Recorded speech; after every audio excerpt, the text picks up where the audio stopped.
బెంగళూరులోని అగ్రికల్చర్ యూనివర్సిటీలో కృషి మేళా జరుగుతుంది. 3 రోజుల పాటు జరుగుతున్న ఈ కృషి మేళలో రైతులకు ఉపయుక్తంగా ఆధునిక పద్ధతుల్లో వ్యవసాయం చేయడం, అలాగే వ్యవసాయ పనిముట్లను, ఆధునిక వ్యవసాయ పనిముట్లను ఇక్కడ పరిచయం చేస్తున్నారు. మనం ఒకసారి చూడొచ్చు, ఇక్కడ ఒక ట్రాక్టర్ నడుస్తుంది. ఈ ట్రాక్టర్ పూర్తిగా కూడా డ్రైవర్ లేకుండా పూర్తిగా కూడా దానంతటా అదే నడుస్తున్న పరిస్థితి ఉంది.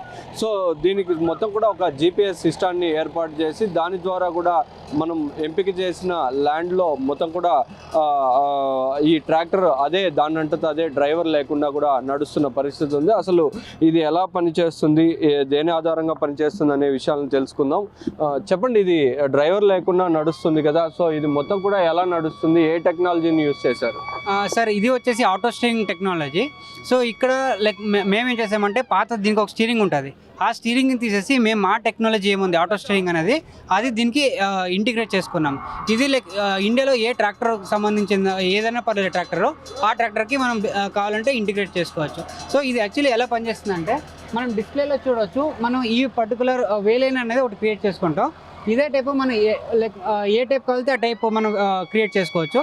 సో ఇదే డిస్ప్లే నుంచి మనకి ఇక్కడ ECU ఉంటుంది. సో ECU నుంచి ఈ మోటార్ కనెక్ట్ అయి ఉంటుంది. సో డిస్ప్లే నుంచి సిగ్నల్స్ మనకి ECU నుంచి మోటార్కి వెళ్తుంది. సో మనం ఏ టైప్ లైన్స్ అయితే సెట్ చేసుకుంటామో అదే లైన్ మీద మనకి ట్రాక్టర్ అనేది అదే వెళ్ళి అదే వస్తూ ఉంటుంది. సో దీని అడ్వాంటేజెస్ ఏమున్నదంటే, మనకి ముందర డ్రైవర్స్ లేకపోతే లేబర్స్ దొరకడం చాలా కష్టమైపోతుంది. అందుకు మేము ఆటోనమస్ టెక్నాలజీ అగ్రికల్చర్లో ఎందుకు తేకూడదు అనేది మేము అగ్రికల్చర్ కూడా ఆటోనమస్ టెక్నాలజీని తెస్తున్నాము. సో ఇది ఆటో స్టీరింగ్ టెక్నాలజీ ట్రాక్టర్కి సంబంధించింది.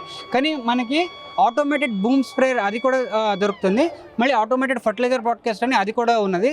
సో అది కూడా సేమ్ కమాండ్స్ ఇక్కడ మనం ఏమి ఫీడ్ చేస్తామో, లైక్ ఎంత డోసేజ్ కావాలి, ఒక 100 లీటర్ కావాలా, 150 లీటర్లు కావాలా, 200 లీటర్లు కావాలా, అది మనం ఈ డిస్ప్లేలో సెట్ చేసుకుంటే అదే ప్రకారంగా మనకి స్ప్రేయింగ్ కూడా అవుతూ ఉంటుంది.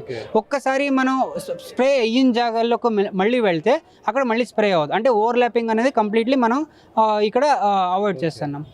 సో ఇది మొత్తం ఎక్విప్మెంట్ అంతా ఫిట్ చేయాలంటే ఎంత కాస్ట్ ఉంటుంది? అంటే ఏ ట్రాక్టర్కైనా ఫిట్ చేసుకోవచ్చు అంటున్నారు కదా, ఎవరైనా రైతులు ఇంట్రెస్ట్ చూపించి దీన్ని అమర్చుకోవాలంటే ఎంత కాస్ట్ అవుతుంది? మీ దగ్గర నుంచి ఏమైనా సప్లై చేయగలరా? సార్, ఇది ఇంకా మేము రీసెర్చ్ స్టేజ్లో ఉన్నాము. అంటే ఇంకా సర్వే, మార్కెటింగ్ అండ్ సర్వీస్ సెక్టర్కి ఇంకా రాలేదు. సో ఒక్కసారి మా రీసెర్చ్ అంతా పూర్తి అయ్యాక మేము ట్రైనింగ్ కూడా ఇస్తూ ఉంటాం సార్. సో ఆ ట్రైనింగ్ ఇది ఈ టైప్లోనే ఎలా సెట్ చేసుకోవాలి అంతా ఇచ్చిన తర్వాత ఒకవేళ రైతులకి ఇంట్రెస్ట్ ఉంటే వాళ్ళు మా దగ్గరికి వచ్చి కాంటాక్ట్ చేస్తే మేము సప్లై చేస్తాం సార్. వాళ్ళకి ఎంత కాస్ట్ ఉండదు సార్? కాస్ట్ అది ఇంకా రీసెర్చ్లో ఉన్నాము. మేము ఇంకా ఖచ్చితంగా ఇదే అమౌంట్ అని మేము చెప్పలేము సార్. ఓన్లీ ఇది మొత్తము అంటే ల్యాండ్ దున్నడానికి కానీ, పెస్టిసైడ్స్ కొట్టడానికి కానీ, వీటికైనా రోడ్డు మీద వెళ్ళడానికి కూడా ఉపయోగపడుతుందా? సార్, ఇది మేము అగ్రికల్చర్ టెక్నాలజీకి ఒకటే డెవలప్ చేసాము. సో అగ్రికల్చర్ ఫీల్డ్లో మనం ఏం వర్క్ చేస్తామో ఆ ఫీల్డ్కి అంతా మేము ఆటోమేట్ చేసాం సార్. రోడ్డుకి ఆటోనమస్గా ఇక ఆ టైప్లో ఇంకా మేము రాలేదు సార్. సో ఇది మొత్తం కూడా రైతులకు ఏదైతే టెక్నాలజీని యూజ్ చేసే ఆధునిక పద్ధతులలో వ్యవసాయం ఎలా చేయాలనేది మొత్తం కూడా ఇక్కడ మనం ఒకసారి చూడొచ్చు. డ్రోన్ ద్వారా కూడా ఇప్పటికే అనేక ప్రాంతాల్లో కూడా ఈ డ్రోన్ ద్వారా ఈ పెస్టిసైడ్స్ మందుల పిచికారీ అనేది అందుబాటులోకి వచ్చింది. ఇక్కడ కూడా మరింత చౌకగా కూడా దీని మీద డ్రోన్స్ ఉపయోగించి ఎలా పిచికారీ చేయాలనేది కూడా రైతులకు ఒక అవగాహన అయితే కల్పిస్తున్నారు.